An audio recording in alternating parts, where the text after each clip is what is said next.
2081 साल चैत्र 15 गते राजावादी समूहले काठमाडौँको 3 कुनेमा गरेको प्रदर्शनमा परि 2 जनाको मृत्यु भयो र सयौंको संख्यामा घाइते भए। एउटा निजी भवनमा आगो लगाइयो, जडीबुटी प्रशोधन केन्द्रलाई जलाइयो, गाडीहरूमाथि आगजनी भयो र भाडबटेनीमा त लुटपाट नै मचाइयो। स्थितिलाई नियन्त्रणमा लिन प्रहरीले 20 जनामाथि गोली प्रहार गर्यो र अन्त्यमा कर्फ्यू नै लगाएर सेना नै परिचालन गर्नु पर्यो।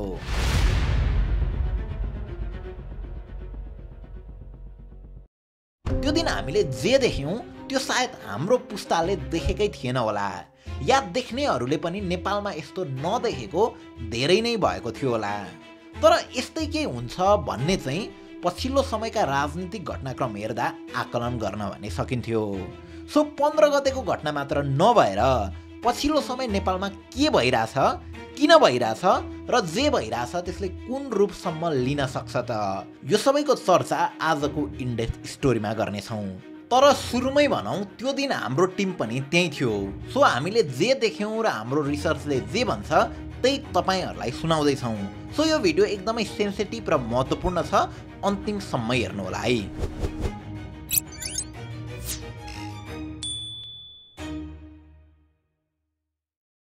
भिडियो सुरु गर्न अगाडि यदि तपाईले भर्खरै एसईई दिनुभएको छ या घरमा यो पटक एसईई दिएको कोही छ भने ल्यापटप या फोन किन्ने कुरा त पक्कै पनि भइरहेकै होला। त्यसका निम्ति इन्टरनेटमा सर्च गर्दा कतै न कतै हुकुट स्टोर पनि तपाईले पक्कै पनि देख्नुभयो होला। पछिल्लो समय अनबिटेबल प्राइजेसमा टप क्वालिटी टेक प्रोडक्टहरू पाइने भएकाले युवाहरूमाझ हुकुट स्टोर एकदमै पपुलर डेस्टिनेसन बनेको छ। त्यसमाथि पनि एसईई स्टुडेन्टकै लागि भनेर भारी डिस्काउन्ट साथसाथै ल्यापटप या मोबाइलको खरिदमा इयरबड्स, स्मार्ट वाच जस्ता प्रोडक्टहरू पनि फ्रीमा पाउनुहुनेछ। साथै आउँदै गरेको नयाँ वर्षको भाग्य उपहारमा तपाईले बम्पर प्राइजेस र स्योर सर्ट गिफ्टहरू पनि पाउनुहुनेछ। थप डिटेलहरू डिस्क्रिप्सनमा छ।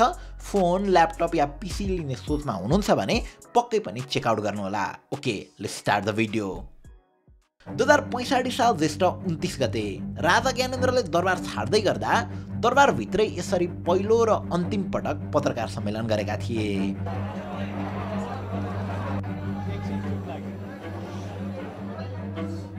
उक्त पत्रकार सम्मेलनमा उनले जाँदा जाँदै आफूले शाह वंशको विरासतको रूपमा रहेको श्रीपेज र राजदण्ड नेपाल सरकारलाई जिम्मा बुझाएको भनेका थिए।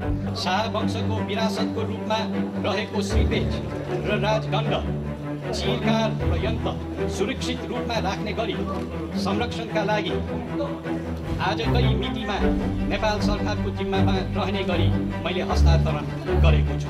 संविधानले राजतन्त्रको अन्त्य र गणतन्त्रको स्थापना गरे पछाडि जनताको नासो जनतामै फर्काइदिए भन्दै दरबारबाट निस्किँदै गरेका राजा रानीकै अगाडि पनि मान्छेहरू चिच्क्याउँदै थिए, गणतन्त्र हाई हाई, राजतन्त्र बाई बाई।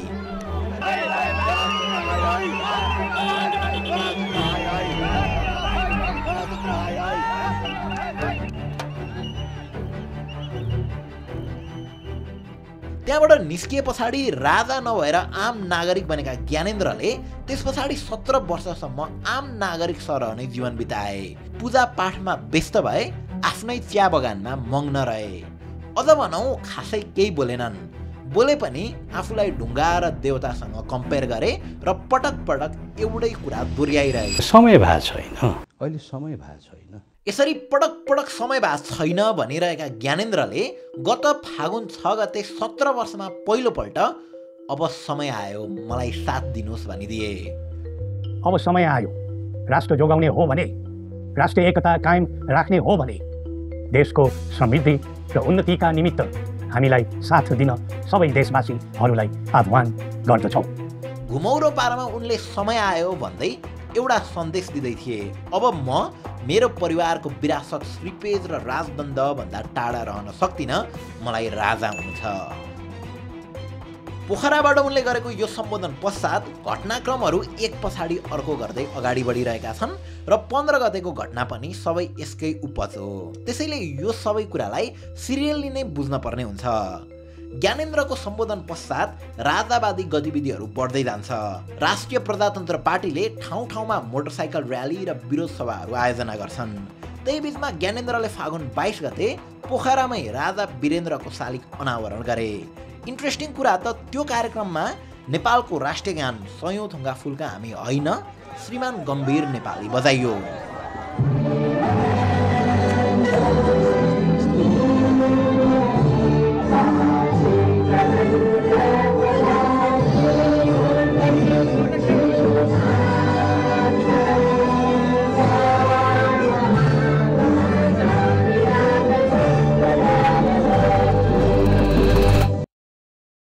त्यही क्रममा फागुन 21 गते काठमाडौँमै अर्को इन्ट्रेस्टिङ दृश्य देखियो।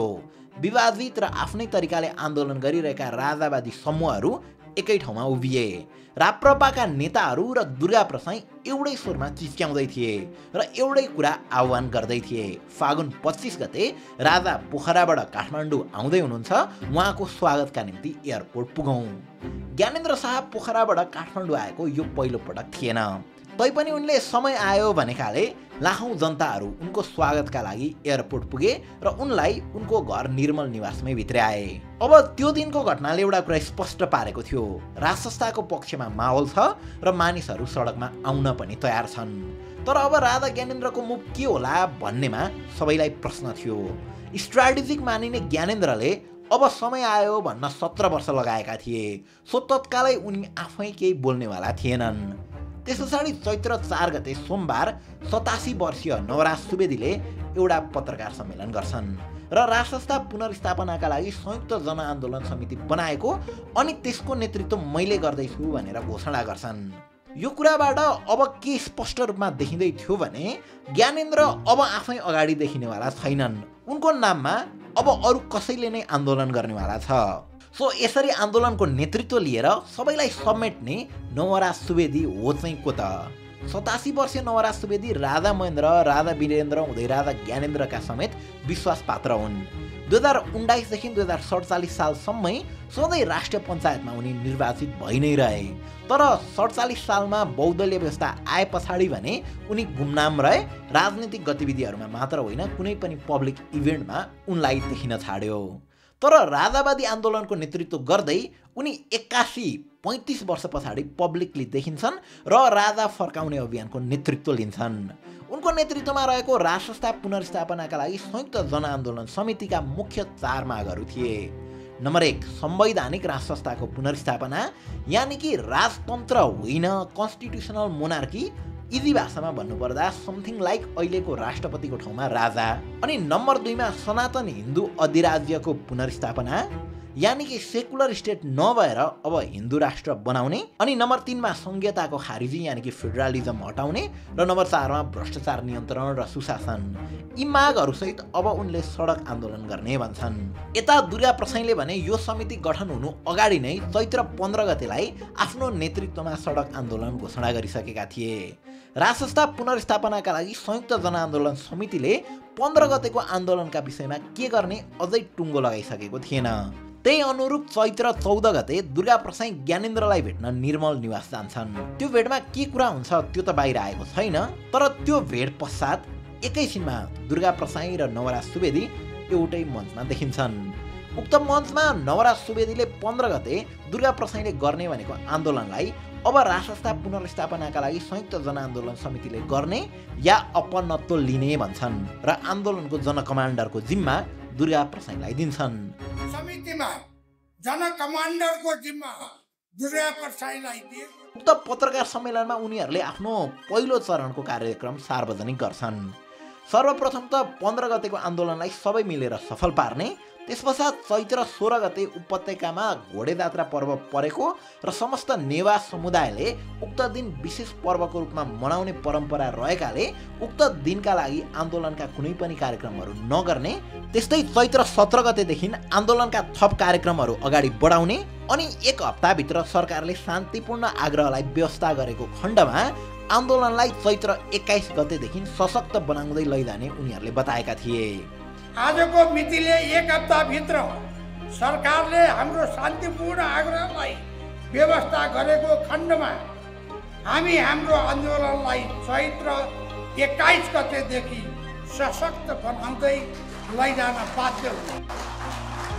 त्यसबाट सृजित नतिजाको सम्पूर्ण जिम्मेदारी सरकारले लिनुपर्छ। उनीहरूको यही प्रेस रिलिज र पत्रकार सम्मेलन हेर्दा पनि 15 गते यानि कि भोलिपल्टै आन्दोलनलाई हिंसात्मक बनाउने उनीहरूको प्लान नभएको जस्तो देखिन्छ। यता समाजवादी मोर्चाले पनि 15 गतेलाई नै आफ्नो जनसभाको मिति तोकेको थियो। सो 15 गते देशमा 2टा आन्दोलन हुनेवाला थिए र अझ 2टा अपोजिट आइडियोलोजी भएका ग्रुपहरूको आन्दोलन हुँदै थियो। एउटा पक्षले गणतन्त्र जिन्दाबाद भन्दै गर्दा अर्को पक्षले गणतन्त्र मुर्दाबाद राजतन्त्र जिन्दाबाद भन्दै थियो। यसरी 2टा फरक धारको आन्दोलन एकै दिन नजिकै भएका कारणले गर्दा पनि भोलि स्थिति अलिकति तनावग्रस्त हुन्छ भन्ने कुराको आकलन चाहिँ सबैले गरेका थिए। अझ अस्ट्रेलियन एम्बेसीले त भोलि कर्फ्यू लाग्न सक्छ, अलि सतर्कता अपनाउनु है भनेर सार्वजनिक रूपमै अपिल गरेको थियो।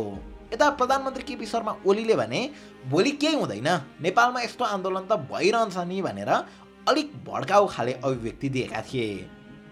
वास्तवमा त्यस्तो केही पनि होइन। 10-15 हजारका जुलुस नेपालमा निस्किन्छ, भोलि पनि निस्किन्छ। त्यसलाई पहाड बनाइरहनु पर्ने कुनै आवश्यकता छैन। नेपाल उनको यो अभिव्यक्तिले पनि सडकमा आउने धेरैलाई चिडियाएको थियो। प्रधानमन्त्रीले नै केही हुँदैन भन्ने, ल हेरौँ केही गरेरै देखाइदिन्छौँ भन्ने खाले पक्कै पनि धेरैलाई भएको हुनुपर्छ। अब चैत्र 15 गते काठमाडौँभित्र 2वटा अपोजिट धारका प्रदर्शन तथा सभाहरू हुँदै थियो। काठमाडौँ जिल्ला प्रशासन कार्यालयले समाजवादी मोर्चाले गर्ने जनसभाका लागि भ्रिकुटी मण्डप र राजावादीको लागि 3 कुने प्रदर्शन स्थलको रूपमा छुट्याइदिएको थियो। समाजवादी मोर्चामा प्रचण्डको माओवादी, माधव कुमार नेपालको एकीकृत समाजवादी, उपेन्द्र यादवको जनता समाजवादी पार्टी र विप्लवको माओवादी मिसिएका थिए भने यता राजावादी आन्दोलनको नेतृत्व रासस्था पुनर्स्थापनाका लागि संयुक्त जनआन्दोलन समितिले गर्दै थियो, जसमा राप्रपा नेपाल, पूर्व पञ्चहरू र दुर्गा प्रसाईको समूहहरू मिसिएका थिए। दुवै सभा 10 देखि 11 बजेतिर सुरु हुने भनिएकोमा त्यस दिन एसई को अन्तिम परीक्षा भएकाले र एक्जाम 11 बजे मात्र सकिने भएकाले पछि लगभग 12 बजेबाट मात्र प्रदर्शन सुरु हुने भनिएको थियो।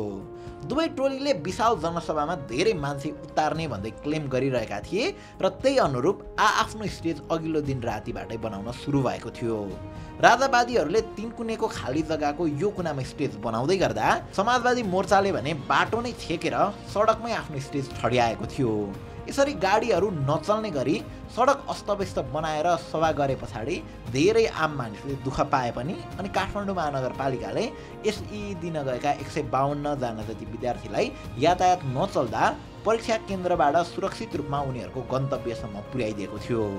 यसैबीच शुक्रबार हुने दुवै प्रदर्शनलाई मध्यनजर गरेर अघिल्लो दिन नेपाल पुलिस, एपीएफ र नेपाली सेनाका प्रमुखहरूले मिटिङ गरेर प्रदर्शनलाई हिंसात्मक र उग्र हुन नदिने स्ट्र्याटेजी बनाएका थिए। उनीहरूको प्लान 3 कुनेमा हुने राजावादीको समूहलाई रिङ रोडभित्र छिर्न नदिने र भ्रिकुटी मण्डपमा हुने समूहलाई रिङ रोडमा आउन नदिने खाले थियो। यी दुवै प्रदर्शनलाई फोकस गरेर 5000 जना जति सुरक्षाकर्मी प्रदर्शन स्थलमा खटाइएको थियो। त्यस्तै काठमाडौँको सवारी आगमन पनि त्यो दिन अवरुद्ध हुने देखिएर त्यो दिन बस्ने भनेको प्रतिनिधिको बैठकलाई स्थगित गरिएको थियो। सडकमै स्टेज बनाएपछि यातायात व्यवस्थापन असहज भए पनि अन्य हिसाबले समाजवादी मोर्चाको सभा शान्तिपूर्वक तरिकाले नै अगाडि बढ्दै गयो र शान्तिपूर्वक तरिकाले नै त्यो समापन पनि भयो। समाजवादी मोर्चाको सभा सकिए पछाडि एउटा अनौठो दृश्य देखिएको थियो, जसमा कार्यकर्ताहरूले कार्यक्रमस्थल वरपरका ठाउँमा आफै सरसफाई समेत गरेका थिए, जसले गर्दा बालेनले 1 लाखको जरिमाना उनीहरूलाई तिराउनै परेन। यता 3 कुनेमा राजावादीहरूले गरेको प्रदर्शन भने निकै हिंस्रक र तनावपूर्ण रह्यो। जे भयो 3 कुनेमै भयो। त्यही भएर 3 कुनेमा भएको घटनालाई अलि मजाले बुझाउनका निम्ति 3D एनिमेसन नै प्रयोग गरेका छौँ, जसका लागि हामीलाई इयनले सहयोग गर्नुभएको थियो। 3D मा त्यो घटनास्थल यस्तो देखिन्छ। यहाँ छ 3 कुने, यता एयरपोर्ट छ, यता कोटेश्वर जाने बाटो छ, यता बानेश्वर जाने बाटो र यहाँ छ संसद भवन। अब उक्त सभाका निम्ति आयोजकले 3 कुनेको पश्चिम कुना यानि कि यहाँनिर स्टेज बनाएका थिए। त्योभन्दा थोरै अगाडि शान्तिनगर हुँदै बानेश्वर जाने बाटोमा प्रहरीहरू लाइनमा खडा थिए। यति बुझेपछि अब स्टेजबाट नजिकै रहेका यी दुई घरहरूलाई पनि याद गर्नुहोला। किन भन्ने कुरा एकैछिनमा भनिहाल्छौँ। अब 10 बजेदेखि नै तिनकुनेको चौरमा मानिसहरू भेला हुन थालिसकेका थिए। बाक्लो भिड भने भएको थिएन। अघिल्लो दिन नै राप्रपा र राप्रपा नेपालले राजावादीको कार्यक्रममा उपस्थित हुनु भन्दै प्रेस नोटिस निकालेका थिए, तर पार्टी अध्यक्षहरू आफै भने घरबाट बाहिर निस्केनन्। उक्त आन्दोलनमा संयोजक नवराज सुवेदी, आन्दोलनकै सदस्य सचिव तथा राप्रपाका सिनियर भाइस चेयरपर्सन रविन्द्र मिश्र, राप्रपाका महामन्त्री धवल शमशेर राणा र सडक आन्दोलनका जनकमान्डर दुर्गा प्रसाई मात्र उक्त प्रदर्शनमा आएका थिए। दुर्गा प्रसाईकै कुरा गर्नुपर्दा उनी कार्यक्रम स्थलमा धेरै ढिला गरेर मात्र पुगेका थिए। उकेरामा प्रकाशित यो खबर अनुसार त्यस दिन प्रहरीले भक्तपुरको घरमा रहेका दुर्गा प्रसाईलाई सकेसम्म कार्यक्रम स्थलमा आउन नदिने सुरक्षा रणनीति बनाएको रहेछ। त्यही रणनीति अनुसार कार्यक्रम सुरु हुने समय भइसक्दा पनि उनी घरबाट बाहिर निस्कन सकेका थिएनन्। उनलाई सुरक्षा कर्मीहरूले घरमै होल्ड गराएर राखेका थिए।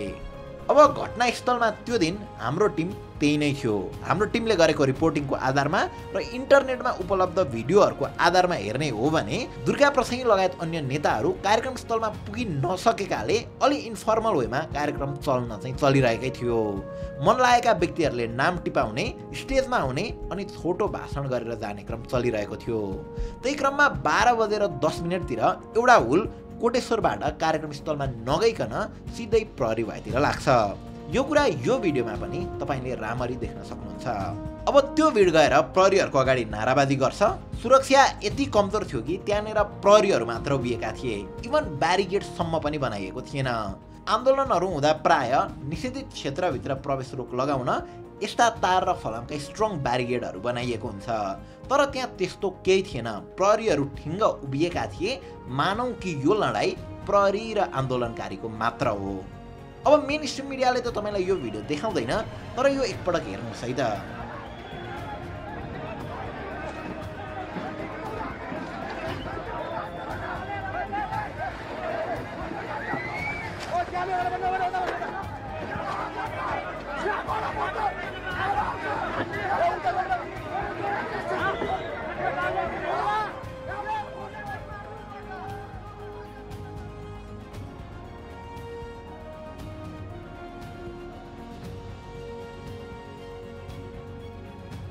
आन्दोलन गर्न आएको मध्ये कोही अराजक पनि हुन सक्छन् भन्ने ठानेरै प्रहरीलाई सुरक्षित बनाउन आन्दोलनकारीहरूले नै यसरी ब्यारिकेड लगाइदिरहेका छन्। प्लास्टिकै भए पनि यसरी ब्यारिकेड लगाइदिरहेका छन्। स्थिति सामान्य नै थियो। त्यो पछाडि पनि स्थिति सामान्य नै थियो, तर त्यही क्रममा एकैछिनमा पहिलो असुल ग्यास आकाशमा प्रहार हुन्छ। त्यो प्रहार प्रहरीले नै गरेको हो या अरू कसैले गरेको हो त्यो भन्न सकिँदैन, तर त्यति भए पछाडि भिड अनियन्त्रित हुन्छ र स्टेजतिरै फर्कन्छ। स्टेजमा दुर्गा प्रसाई बाहेक सबै आइसकेका थिए। मुख्य 3 नवराज सुवेदी, धवल शमशेर राणा र रविन्द्र मिश्र आए पछाडि कार्यक्रमलाई अब भने फर्मल्ली सुरु गर्न लागिँदै थियो र स्टेजबाट होस्ट भएर ठ्याक्कै राष्ट्रगान बज्दा बज्दै स्टेजमा असुल ग्यास प्रहार हुन्छ।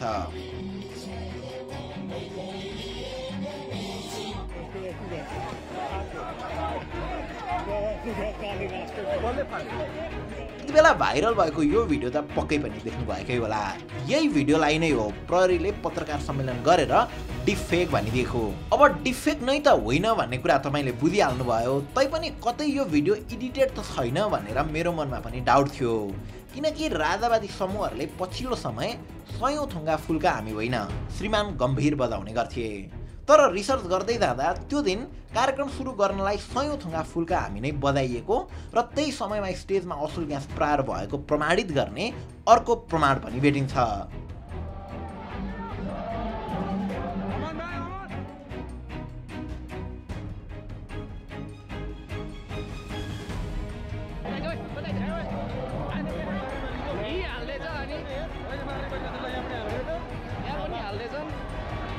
सो यो हेरिसके पछाडि गृह प्रशासनले डिफेक भन्दै दिउँसै रात पार्न खोजेको बुझिहाल्नु भयो होला। सचेत राइट्स युट्युब च्यानलको यो भिडियो भेटाए पछाडि हामीले उक्त च्यानलका सञ्चालकसँग त्यस दिनको सम्पूर्ण फुटेजहरू मगाएर पनि हेरेका थियौँ। सो राष्ट्रगान बजाएर कार्यक्रमलाई फर्मल्ली सुरु गर्ने बेलामा स्टेजमा वृद्ध छन् भन्ने थाहा हुँदाहुँदै पनि स्टेजमा असुल ग्यास प्रहार भएको कुरा सत्य हो। तर त्यो टियर ग्यास या असुल ग्यास प्रहरीले नै प्रहार गर्यो कि अरू कसैले भन्ने कुरामा चाहिँ प्रश्न उठाउन सकिन्छ। त्यसका निम्ति हामी अघिकै 3D एनिमेसनमा फेरि पनि आउनुपर्ने हुन्छ। यो दुईटा घरलाई हामीले रातो देखाएका थियौँ। अब एक्चुअल फुटेज नै हेरौँ है त। सादा पोसाकमा यो घरको छतबाट दुईजना व्यक्तिहरू बन्दुक ताके जसरी उभिरहेका छन् र अर्कोतिर यो घरको छतमा सादा पोसाकमै 3 जना व्यक्तिहरू लुकेर बसेका छन्। तिनकुने गएका आन्दोलनकारी र इभन अन्य प्रत्यक्षदर्शीहरूले पनि ती छतमा भएका व्यक्तिहरूले सुरुमा असुल ग्यास प्रहार गरेर भिडलाई उत्तेजित बनाएको बताएका छन्।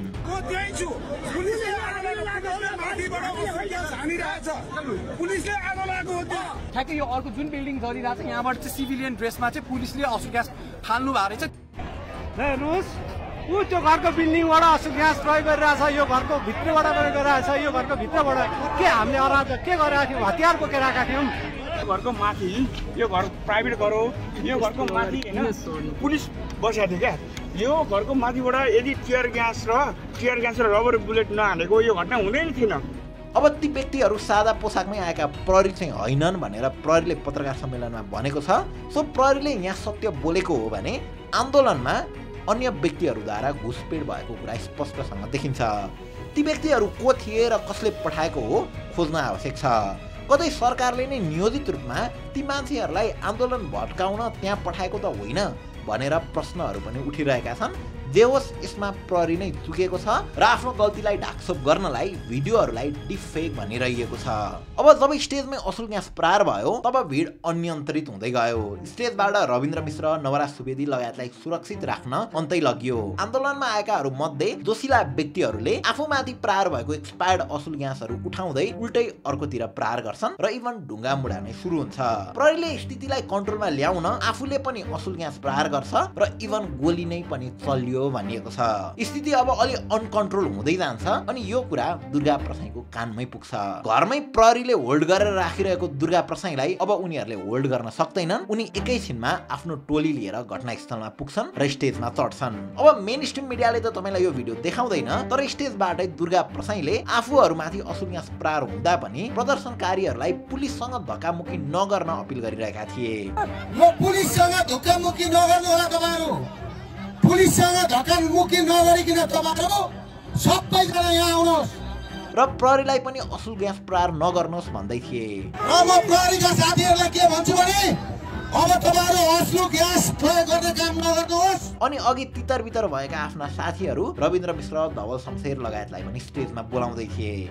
रविन्द्र मिश्र दाइ, धवल शमशेर, अनिल बस्नेतजी, शिवसेनाको अध्यक्ष नवराज सुवेदी सबैलाई यहाँ आउनको लागि अनुरोध गर्दछु। अब भिड न हो त्यति सजिलै त्यो भिड कन्ट्रोलमा आउँदैन अनि प्रहरी र प्रदर्शनकारी बीच धक्कामुक्की नै हुन्छ।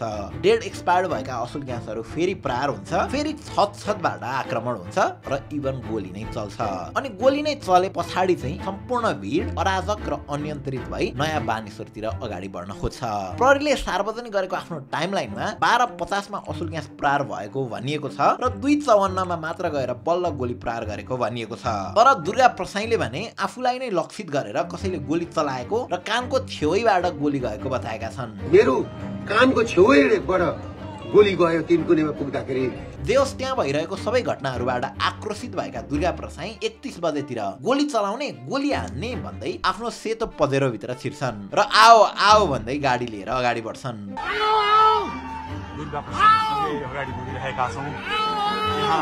प्रहरीको एउटा समूह लस्करै उभिएर बाटो छेकेका थिए। अगेन त्यहाँ ब्यारिकेड पनि थिएन। उनले त्यहाँ एकछिन गाडी रोके, त्यस पछाडि सडकमा उभिएका प्रहरीहरूलाई नै पेलेर गाडी अगाडि बढाए। अलिकति अगाडि फेरि अर्को प्रहरीको समूह थियो। त्यहाँ त उनले गाडी रोक्न आवश्यक नै ठानेनन्, सिधै पेलुना झैं गरेर गाडी कुदाए र नयाँ बानेश्वरतिर उकाए। प्रहरी बललाई जितेर निषेधित क्षेत्र तोड्ने दुर्गा प्रसाईको यो हरकतले राजावादीको समूहलाई उग्र मात्र बनाएन, अब त अराजक नै बनायो। प्रसाईले प्रहरीलाई पेलेर गाडी कुदाउँदै अगाडि बढ्नुले राजावादीहरूले अब हामीले जे गरे पनि हुन्छ भन्ने अर्थमा लिए। त्यस पछाडि भिड एकदमै अराजक भयो। एक हुल मानिसहरू दुर्गा प्रसाईको गाडी पछ्याउँदै नयाँ बानेश्वरतर्फ अगाडि बढ्न खोज्यो। यसलाई रोक्न प्रहरीले असुल ग्यास, लाठीचार्ज र पानीको फोरा प्रहार गर्न थाल्यो। त्यस पछाडि प्रहरीले पनि आफ्नो कुल लुज गर्यो र गोली पनि चलाउन सुरु गर्यो। यो समयसम्ममा आन्दोलनकारीहरू अराजक भइसकेका थिए। उनीहरू तिनकुनेमा रहेका निजी घर तोडफोड गर्न उद्यत भए। प्रदर्शनकारीहरूको उद्देश्य निजी घर र सम्पत्तिमाथि तोडफोड गर्ने थिएन होला,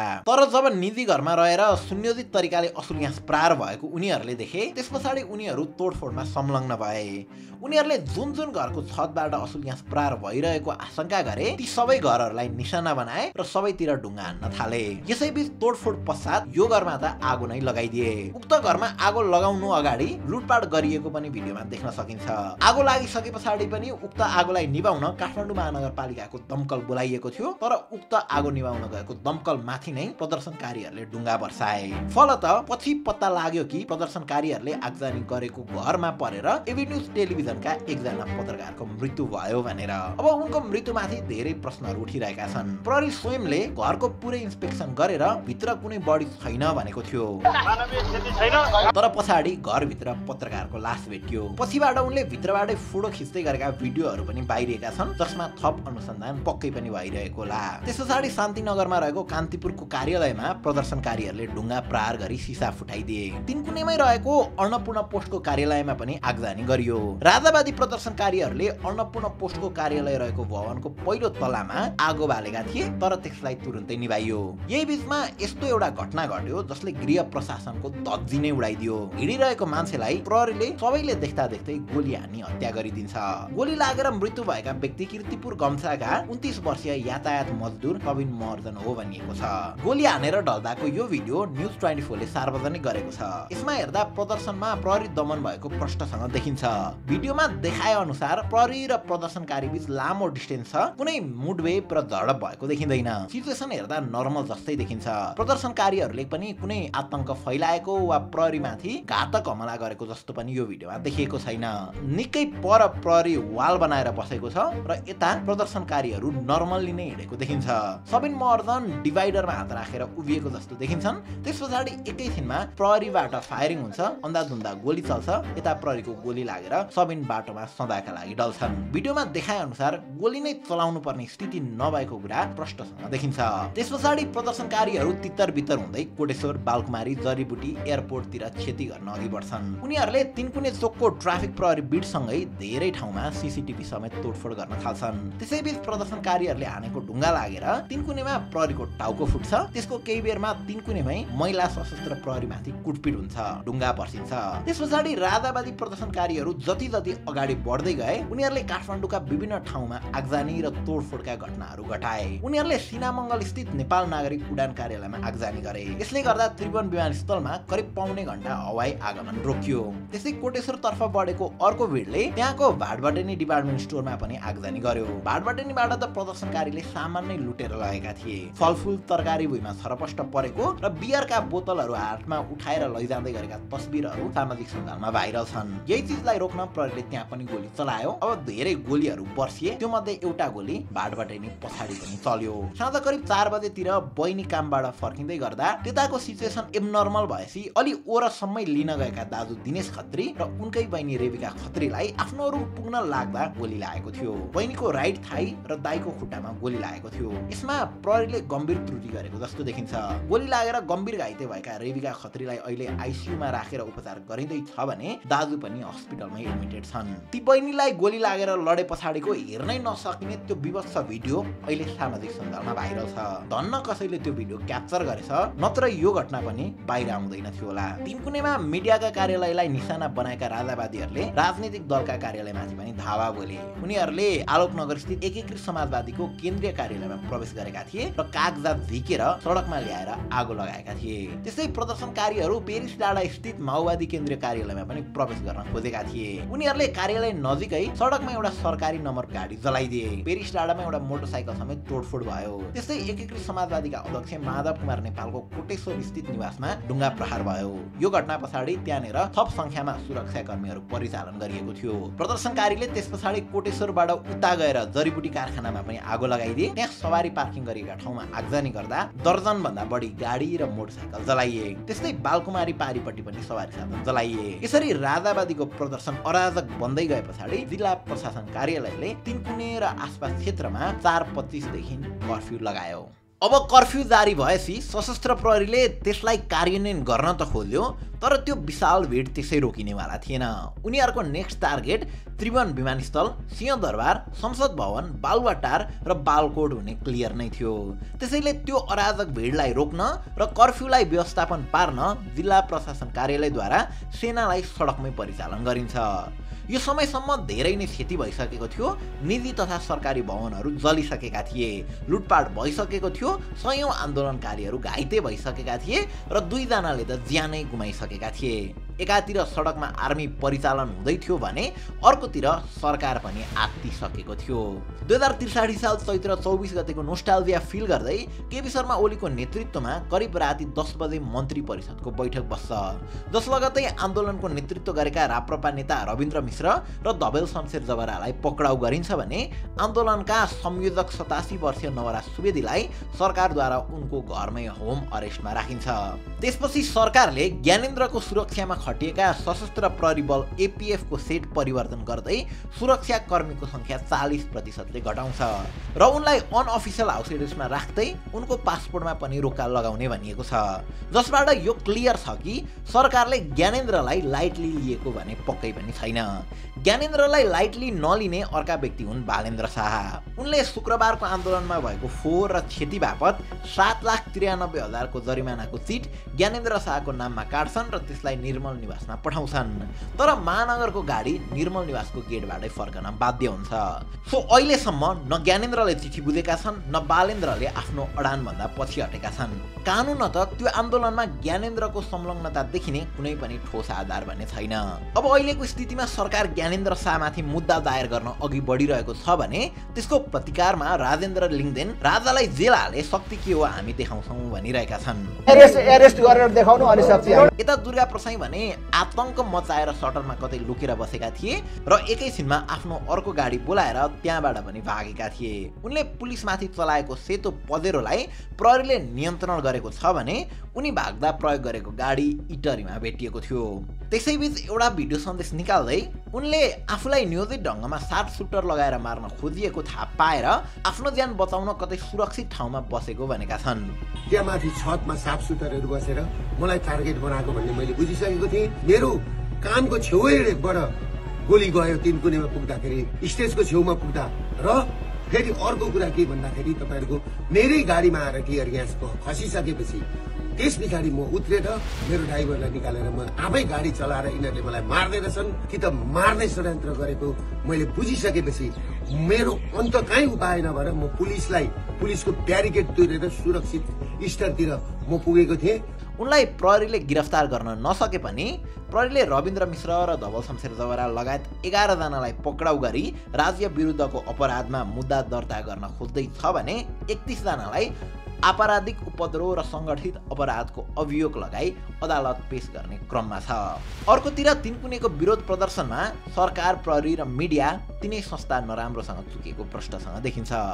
आन्दोलनबारे इन्टेलिजेन्स युनिटले प्रभावकारी सूचना सङ्कलन गर्न नसकेको र सुरक्षा संयन्त्रले प्रभावकारी रणनीति बनाउन चुकेको देखिन्छ। आन्दोलनमा खटिएका सुरक्षा प्रमुख, फिल्ड कमान्डर र अपरेसनल नेतृत्व सबै नयाँ थिए, जसले गर्दा आकस्मिक निर्णय र त्यसको कार्यान्वयनमा समस्या देखियो। त्यस्तै घाइतेलाई अस्पताल पुर्याउने एम्बुलेन्स, आगलागी नियन्त्रण गर्ने दमकल, पानीको फोरा हानेर भिड तितर-बितर पार्ने वाटर क्यानन कुन ठाउँमा राख्दा चाँडो उपयोगमा ल्याउन सकिन्छ भन्ने आधारभूत कुरा समेत प्रहरीले व्यवस्था गरेको देखिन्छ।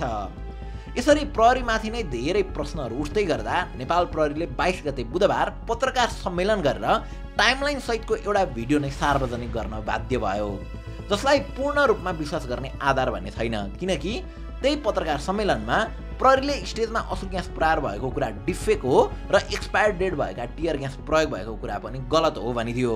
त्यस्तै प्रहरीले आन्दोलनको क्रममा 58 राउन्ड गोली प्रहार गरेको जुन 20 जनालाई लागेको थियो भन्ने कुरा स्वीकार्यो।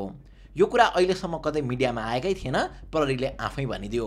त्यस्तै 446 राउन्ड असुल ग्यास र 192 पटक ब्ल्याङ्क फायर गरेको कुरा पनि प्रहरीले आफै बतायो, जसमा सशस्त्र प्रहरीबाट प्रयोग भएको गोलीको त कुनै हिसाब नै गरिएको छैन। अझ अचम्मको कुरा त के छ भने हिमाल खबरमा प्रकाशित यो समाचार अनुसार जिल्ला प्रहरी परिसर काठमाडौँले चैत्र 20 गते तयार पारेको एउटा गोप्य रिपोर्टमा भने डिआइजी आचार्यले भनेको भन्दा पनि दोब्बर संख्यामा त जङ्गी राउन्ड नै फायर भएको उल्लेख छ। डरलाग्दो पक्ष त के छ भने यसमध्ये सबैभन्दा बढी गोली अर्ध स्वचालित हतियार यानि कि सेल्फ लोडिङ राइफलबाट प्रहार भएको देखिन्छ। अझ आन्दोलनको क्रममा गोली लागि घाइते हुने अधिकांश उक्त आन्दोलनसँग आबद्ध नै थिएनन्। त्यही घटनामा परि घाइते भएका 22 वर्षीय विद्यार्थी विशालले भनेका छन्, म एक्जाम सकेर घर फर्कँदै थिएँ, गाडी थिएन, पठाउ पाइएन, तिनकुने आइपुग्दा त मान्छे ढलेको देखेँ, जसरी पनि यो ठाउँ पार गर्नुपर्छ भनेर आत्तिएर भागेको थिएँ, उठ्दा त हस्पिटलमा छु। कठैबरा नेपालमा यस्तै रहेछ, धुक्किएर गोली लाग्छ, धुक्किएर फ्याट्टै मरिन्छ। अब प्रहरी र गृह प्रशासनबाट त गल्ती भयो, तर उनीहरूभन्दा ठुलो गल्ती त्यस दिनको घटनालाई लुकाउन अरू कसैले गरेको छ भने त्यो हाम्रो मेनस्ट्रिम मिडियाले गरेका छन्। ट्विटरमा 5 जनाले #एरेस्ट ज्ञानेन्द्र लेख्दा उनीहरूले समस्त जनताहरूले नै ज्ञानेन्द्रलाई समातिहाल भनेर भनेको जसरी समाचार लेखे। 15 गते यता हरेक दिन उनीहरू आफूले ल्याएको गणतन्त्र जोगाउने गरी लेखिरहेका छन्। रेबिका खत्री र दिनेश खत्रीहरूको घटनालाई सुरुमा लुकाउन खोजियो, तर सामाजिक सञ्जालमा भिडियोहरू भाइरल भए पछाडि त्यो कुरा बल्ल मेनस्ट्रिमले पनि लेख्यो। बुलेट कति फायर भयो भन्ने कुरा प्रहरीले आफै नभनेसम्म मिडियामा कतै पनि आएन, मेनस्ट्रिम भनिएकाहरूले ल्याउनै सकेनन्। त्यस्तै आफूहरूलाई अघोषित रूपमा मानवहरूको मसिया ठान्ने मानवाधिकार आयोग र धिकार कर्मीहरूको त अझै पनि बोली फुटेको छैन। खैर यो सबको भित्री कुरा के हो एउटा मिस्ट्री नै भए तापनि सत्य यही हो कि 19 जना मृत्युसँग लडिरहेका छन् भने 2 जनाले त्यो लडाई हारिसकेका छन्। अब बाहिरी रूपमा यो आन्दोलन जसरी एकैचोटि रोकिएको देखे पनि भित्री रूपमा यो अझै खुङखार हुने देखिन्छ। यसले अझै विकराल रूप लिन सक्ने निश्चित छ। घटना घटेको 1 हप्ता बित्दा पनि गृह मन्त्रालयले हामीले यो भिडियो तयार पार्दासम्म पनि एउटा छानबिन आयोगसम्म गठन गरेको छैन। तपाईहरुलाई स्मरणै छ होला, अस्ति पोखरामा बेलुन पड्किँदा त्यसको छानबिन समिति एकैछिनमा गठन भएको थियो। अब प्रधानमन्त्रीको कुरा गर्नुपर्दा अहिले उनी त विदेश भ्रमणमा व्यस्त छन्। अब हुन त फेरि छानबिन समिति किन बनाउनु पर्यो? यी नेताहरूको लागि जनता भनेको त बलिका बोका न हुन्। मन लाग्यो सडकमा उतार्यो, यिनकै खुन बजायो, क्रान्ति भन्यो, अनि यिनको टाउकोमा चढेर काँधमा मुतिदियो। यता बाबुराम र प्रचण्डले त ज्ञानेन्द्रले अब थप अर्को गल्ती गरे केही पनि बाँकी नराख्ने भन्दै खुल्ला चुनौती नै दिइसकेका छन्। यो स्वार्थपूर्तिको रेसमा राजावादीहरू पनि पछि छैनन्। प्रहरीलाई नै गाडीले पेल्ने कमान्डर अहिलेसम्म फरार छन् भने इन्डियामा लुकेको अपुष्ट खबर छ। यता समय आयो भनेका ज्ञानेन्द्र निर्मल निवासमै छन् कि अब फेरि ढुङ्गा भइसके त्यो पत्तो छैन। यता संयोजक नवराज सुवेदी होम अरेस्टमा परेकाले आन्दोलनको नयाँ संयोजक जगमान गुरुङ नियुक्त भएका छन्। उनीहरूले आफ्नो 40 बुँदे माग पुरा नभए 26 गते अझ ठुलो आन्दोलन गर्ने धम्की दिइसकेका छन्। नेपालका हिन्दू संस्कृतविद मानिने जगमान गुरुङ पनि आफैमा एउटा इन्ट्रेस्टिङ क्यारेक्टर हुन्। उनले यो राजावादी आन्दोलनमा मान्छेहरू मात्र होइन भूतप्रेत पिशाचहरू पनि चाहिने, नत्र आन्दोलनलाई सफल नहुने भनेर दाबी गर्छन्। यति नै जगमान गुरुङ हुन् जसले कुनै समय कोभिड-19 लाई रोक्न भनी मन्त्र बनाएका थिए। कुनै समय ओलीको गुणगान गाएर नथाक्ने जगमान अब केपी शर्मा ओली को छ? पूर्वको बाहुन, तर म पूर्वको बाहुन पनि होइन, पश्चिमको बाहुन पनि होइन, कहीँको बाहुन पनि होइन। ब्राह्मण समदर्शी न। ब्राह्मणको काम के हो त? सबैलाई समानतापूर्वक हेर्ने। समदर्शी न। केपी ओली शर्मा ओली त्यस्तो व्यक्ति। अहिले फेरि राजा ज्ञानेन्द्रको पछि लागेर ओलीलाई नै खेदो खनिरहेका छन्। अब अहिलेको अवस्थामा प्रदर्शनले कुनै पनि व्यवस्था न त जोगिन्छ न त भत्किन्छ। केवल केही घण्टाका लागि काठमाडौँ उपत्यकाको ट्राफिक अस्तव्यस्त मात्र हुन्छ। केहीले ज्यान गुमाउँछन्, तर सरकारको लागि त्यो फगत एउटा नम्बर मात्र हुन्छ। 17,000 को अगाडि 2 सानो लाग्छ, तर जे भोग्नु पर्ने हो त्यो मृतक र घाइतेकै परिवारले भोग्छन्। शहीद जनताको घरमा जन्मिए पनि उपलब्धि भने नेताहरूकै आफ्नै घरभित्र मात्र सीमित हुन्छ। त्यसैले सबै प्रकारका वाद, तन्त्र र मोर्चाहरू अन्ततः राजनीतिका नयाँ स्टलहरू मात्र हुन्, नयाँ सटरहरू मात्र हुन्। यति बुझ्न न गणतन्त्रवादी हुनुपर्छ न राजावादी हुनुपर्छ। हस्त हाम्रो टिमले 15 गतेको घटनालाई ग्राउन्डमै गरेर कभर गरेको छ। त्यो हेर्न यो लिङ्क क्लिक गर्नुहोला। Thank you for watching.